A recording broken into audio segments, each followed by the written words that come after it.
Selamat siang, salam sejahtera bagi kita semua. Tabi pun, perkenalkan nama saya Made Putri Lestari, NPM 184111101, kelas manajemen 18E, Fakultas Ekonomi dan Bisnis, Universitas Teknokrat Indonesia. Di sini saya akan melakukan penjelasan tentang aspek-aspek sumber daya manusia dalam mata kuliah studi kelayakan bisnis. Berikut penjelasan saya. Aspek-aspek sumber daya manusia atau SDM. Yang pertama, perencanaan SDM.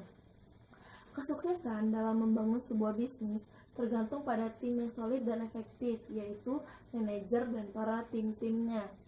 Membangun tim yang efektif bukan sekedar kemampuan teknis saja, tetapi dibutuhkan juga keselarasan mereka dalam bekerja.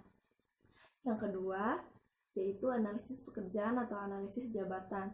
Analisis pekerjaan atau analisis jabatan merupakan proses untuk menentukan isi dari suatu pekerjaan untuk menghasilkan sebuah job desk atau job deskripsi dari masing-masing jabatan.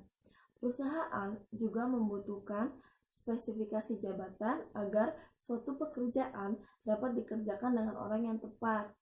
Yang ketiga, ada rekrutmen, seleksi, dan orientasi. Yang pertama yaitu rekrutmen. Rekrutmen merupakan kegiatan untuk mencari calon tenaga kerja yang sesuai dengan lowongan pekerjaan. Setelah melakukan rekrutmen, ada seleksi. Seleksi itu yaitu usaha sistematis yang dilakukan untuk menjamin tenaga kerja yang telah diterima telah memenuhi kriteria yang dibutuhkan perusahaan. Setelah melakukan rekrutmen dan seleksi, yaitu orientasi. Orientasi itu berguna untuk memberi informasi-informasi kepada karyawan baru agar mereka lebih memahami tentang pekerjaan mereka dan perusahaan. Yang keempat yaitu kompensasi. Kompensasi yaitu sesuatu yang diterima karyawan sebagai balas jasa atas pekerjaan yang telah mereka lakukan. Kompensasi itu bisa berbentuk kompensasi finansial dan kompensasi non-finansial. Contoh kompensasi finansial yaitu gaji, uang, atau tunjangan hari raya.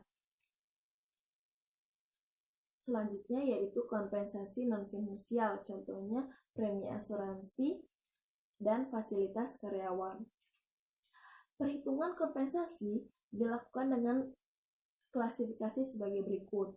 Yang pertama, tenaga kerja langsung. Tenaga kerja langsung itu yaitu tenaga kerja yang berhubungan langsung dengan proses produksi barang atau jasa di sebuah perusahaan. Contohnya tenaga kerja di bagian produksi. Ada juga tenaga kerja tidak langsung. Tenaga kerja tidak langsung yaitu tenaga kerja yang hanya untuk memperlancar proses produksi. Contohnya tenaga kerja yang mendesain suatu produk yang akan dipasarkan. Lalu yang kelima yaitu K3, keselamatan dan kesehatan kerja. K3 sangat penting untuk karyawan perusahaan karena karyawan merupakan salah satu aset perusahaan. Keselamatan kerja. Keselamatan kerja adalah upaya dari perusahaan untuk menjaga karyawan dari bahaya atau risiko karyawan ketika mereka sedang bekerja. Lalu ada kesehatan kerja. Kesehatan kerja itu berkaitan dengan psikologis karyawan. Karyawan dapat bekerja dengan optimal apabila kesehatan fisik dan mental mereka baik. Lalu yang terakhir atau yang keenam yaitu pemberhentian atau pemutusan hubungan kerja atau sering kita dengar PHK. PHK biasanya atas keinginan karyawan atau perusahaan itu sendiri. Hendaknya PHK berdasarkan pada aturan atau perundang-undangan yang berlaku. Sekian penjelasan dari saya. Mohon maaf bila ada salah-salah kata. Saya ucapkan